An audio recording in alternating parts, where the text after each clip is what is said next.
ఏలూరి సాంబశివరావు ఈయనకు ఒక track record ఉంది. 3 సార్లు పర్చూరు నుంచి ఎమ్మెల్యేగా విజయం సాధించారు. ఈయన ఓడించడానికి వైఎస్ఆర్ కాంగ్రెస్ పార్టీ ఎన్నో ప్రయత్నాలు చేసింది. గతంలో జగన్ సునామీలో కూడా 23 స్థానాలకు టీడీపీ పరిమితమైన సందర్భంలో ఆ 23లో గెలిచిన వ్యక్తి పర్చూరి సాంబశివరావు. సో ఇలాంటి వ్యక్తి అయితే కమ్మ సామాజిక వర్గానికి చెందిన వ్యక్తి కావటం కొంత మైనస్. ఎందుకంటే ఆ కమ్మ ఈక్వేషన్లో ఎంతమందికి మంత్రి పదవులు వస్తాయనేది చెప్పలేము. దాదాపు ఇప్పటికే 3 పార్టీల నుంచి కమ్మ సామాజిక వర్గం నుంచి 34 మంది పోటీ చేస్తే 34 మంది విజయం సాధించారు. అంటే 100% విజయం సాధించారు. సో అందరూ కూడా మంత్రి పదవులు ఆశిస్తారు. కానీ సో ఇప్పుడు పర్చూరు నుంచి గెలిచిన, అంటే ప్రకాశం జిల్లా నుంచి గెలిచిన వ్యక్తిగా సాంబశివరావు కూడా సీనియర్ కావటం వల్ల నాకు కూడా మంత్రి పదవి కావాలని ఎక్స్పెక్ట్ చేస్తారు. చంద్రబాబు నిజంగా ఇవ్వగలుగుతారా లేదా అన్నది అక్కడ ఉన్న ఈక్వేషన్స్ బట్టి అయితే చెప్పలేం. కానీ ఆ అర్హత ఉన్న వ్యక్తి వైసీపీ గాలిలో కూడా గెలిచారు. కేసులకు భయపడకుండా పార్టీకి విధేయంగా ఉన్నారు. ఆయన ఆస్తుల మీద కూడా దాడి జరిగింది, ఆయన వ్యాపారాల మీద దాడి జరిగింది. ఆయన అనేక సార్లు ఇబ్బందులకు గురి చేశారు, అరెస్టులు చేశారు. పార్టీ కేడర్ను చిన్నాభిన్నం చేసే ప్రయత్నాలు చేసినా కూడా అన్నింటినీ తట్టుకుని నిలబడి పరశురామ సాంబశివరావు మరోసారి అక్కడ సైకిల్ జెండాని, పసుపు జెండాని ఎగరవేశారు. కాబట్టి ఆయన మీద పార్టీ అధిష్టానం దగ్గర చాలా మంచి మార్కులు ఉన్నాయి. నెక్స్ట్ గొట్టిపాటి రవికుమార్. ఆయన కూడా పెద్ద ట్రాక్ రికార్డ్ అని చెప్పాల్సి ఉంటుంది. ఎందుకంటే 4 సార్లు ఎమ్మెల్యేగా, మొదటిసారి కాంగ్రెస్ నుంచి, తర్వాత వైఎస్ఆర్ కాంగ్రెస్ పార్టీ నుంచి గెలిచి 2014లో టీడీపీలోకి వచ్చారు. అప్పుడు వైసీపీ నుంచి టీడీపీలో చేరిన 23 మంది ఎమ్మెల్యేలు గొట్టిపాటి రవి కూడా ఒకరు. అందువల్ల ఆ పార్టీలో మన పార్టీ తరఫున గెలిచి ఆ పార్టీలోకి వెళ్తారు అన్న ఉద్దేశంతో వైఎస్ఆర్ కాంగ్రెస్ పార్టీ నేతలు, వైసీపీ ప్రభుత్వం ఆయన చాలా ఇబ్బందులకు గురి చేసింది. పర్టికులర్గా అద్దంకి నియోజకవర్గంలో ఆయనకున్న గ్రానైట్ క్వారీస్ ఏవైతే ఉంటాయో క్వారీస్ అన్నింటిని కూడా మూయించేశారు. కొన్ని కోట్ల రూపాయల వ్యాపారాన్ని దెబ్బతీశారు. 1500 కోట్ల రూపాయల పెనాల్టీ విధించారు ఆయనకు సంబంధించిన క్వారీలు. ఒక సంచలనం అది. ఒక గ్రానైట్ వ్యాపారి మీద 1500 కోట్లకు పైగా పెనాల్టీ విధించి ఆ క్వారీలు మూయించేసి ఆర్థికంగా ఆయన ఎన్నో దెబ్బ కొట్టారు. ఆ తర్వాత పార్టీలోకి చేరాలని ఒత్తిడి తెచ్చారు. అయినా కూడా వదలకుండా నమ్మిన మాటకి కట్టుబడి ఉండి అదే తెలుగుదేశం పార్టీలోనే కొనసాగి ఆ జెండాను మోస్తూ పార్టీ కార్యకర్తలు అండగా నిలుస్తూ ఎన్ని దాడులు చేసినా కూడా తట్టుకుని నిలబడుతూ, అరెస్టులు చేసినా, కేసులు పెట్టినా కూడా తలగొకుండా అద్దంకి నియోజకవర్గంలో పార్టీని కాపాడి మరోసారి భారీ మెజార్టీతో గెలిచిన వ్యక్తి కావటం వల్ల ఆయనకు కమ్మ సామాజిక వర్గం నుంచి మంత్రి పదవి వస్తుందన్న డిస్కషన్ అయితే కొంత నడుస్తుంది. నెక్స్ట్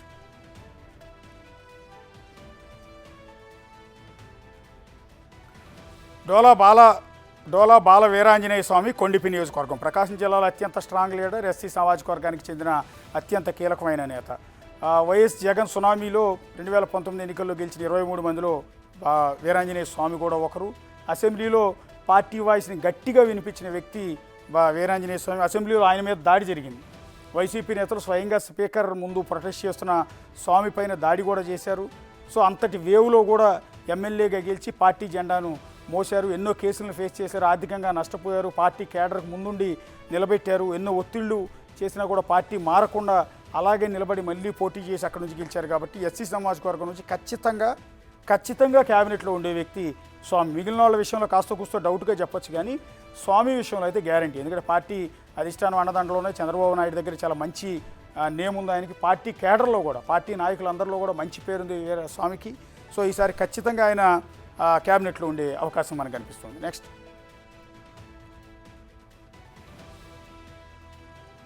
ముక్కు ఉగ్ర నరసింహారెడ్డి, కనిగిరి నియోజకవర్గం నుంచి 2వ సారి ఎమ్మెల్యేగా గెలిచారు, అదే ప్రకాశం జిల్లా నుంచి.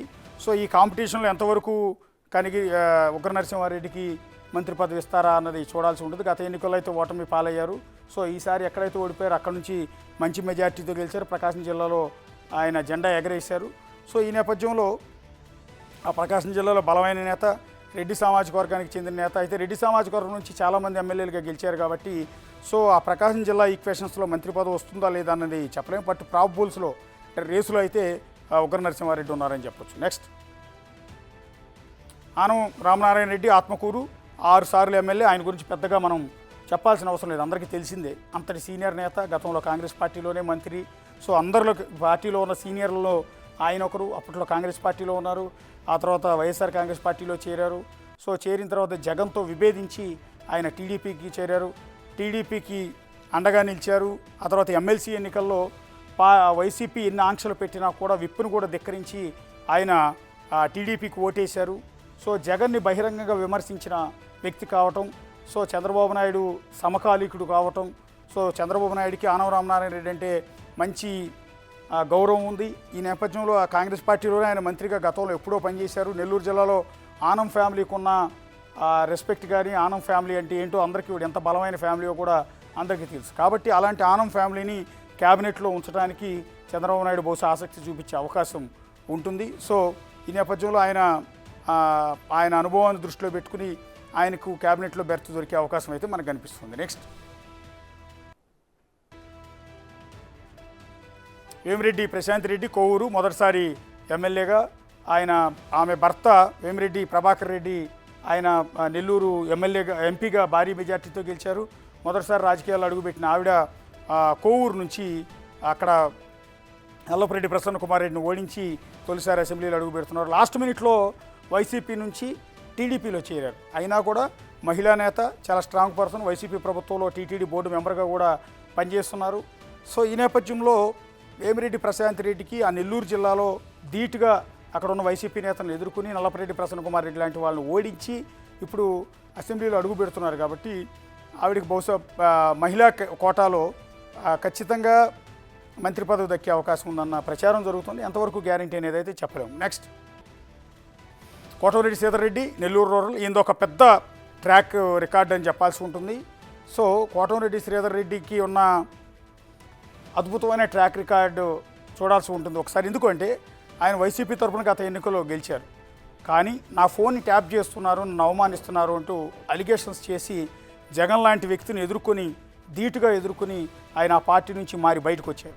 అలాగే ఎమ్మెల్సీ ఎన్నికల్లో తెలుగుదేశం పార్టీకి అనుకూలంగా ఓటేశారు.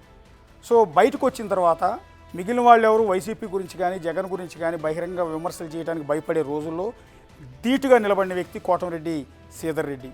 ఆ లోపాలను ఎత్తి చూపించారు, జగన్ను ప్రశ్నించారు గట్టిగా, తెలుగుదేశం పార్టీకి అండగా నిలబడ్డారు. నెల్లూరు రూరల్ నుంచి ఈసారి ఎమ్మెల్యేగా అడుగు పెడతానని ఛాలెంజ్ చేశారు. ఇప్పుడు భారీ మెజార్టీతో గెలిచారు. ఒకప్పుడు జగన్కి వైఎస్ ఫ్యామిలీకి అత్యంత ఆత్మీయుడు, కానీ ఆ తర్వాత తన్నే ఇబ్బందులకు గురి చేశారు, తన ఫోన్నే ట్యాప్ చేశారన్న అలిగేషన్స్తో ఆయన ఆ పార్టీ నుంచి బయటకు వచ్చారు. నెల్లూరు జిల్లాలో అత్యంత బలమైన దూకుడు నేత, పార్టీ కేడర్కి ఏదన్నా చేయాలన్నా చేయగలిగిన వ్యక్తి.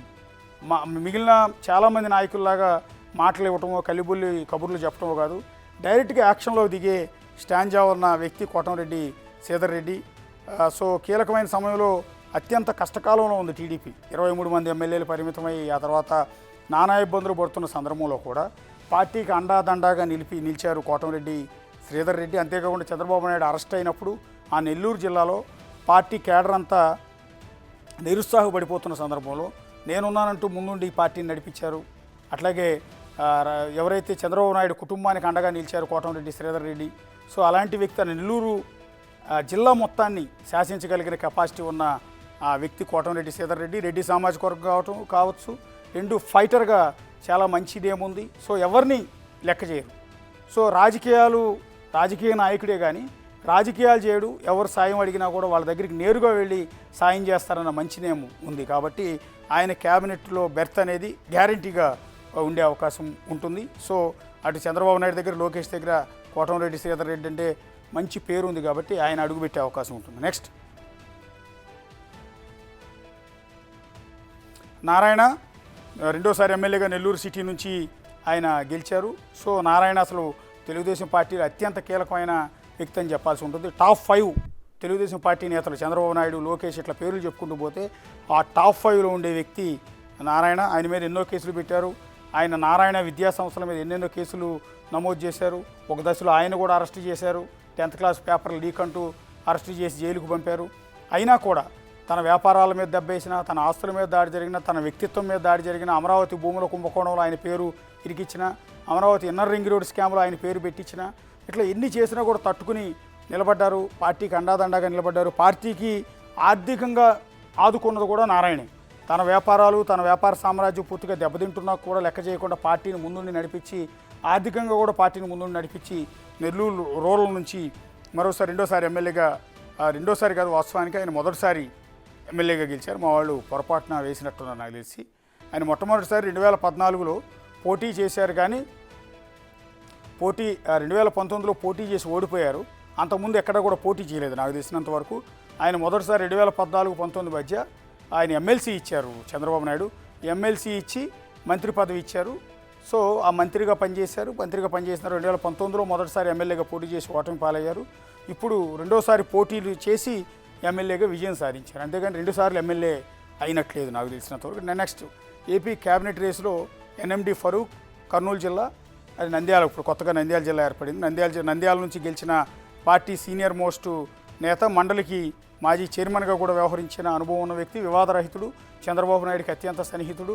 సో ఆయన ముస్లిం, అది ప్లస్ పాయింట్ అని చెప్పాల్సి ఉంటుంది. సో ఆయన మా గతంలో మంత్రిగా పనిచేసిన అనుభవం, మండలి చైర్మన్గా పనిచేసిన అనుభవం, మైనార్టీ వర్గాల్లో మంచి పట్టుంది. సో ఆయన మంత్రి పదవి లభించే అవకాశం ఉందని కొంత ప్రచారం జరుగుతుంది. లేదా మళ్ళీ మండలి చైర్మన్ ఏమైనా ఇచ్చే అవకాశం ఉంటుందా అన్న డిస్కషన్ కూడా నడుస్తుంది. For more videos like this, subscribe Big TV channel.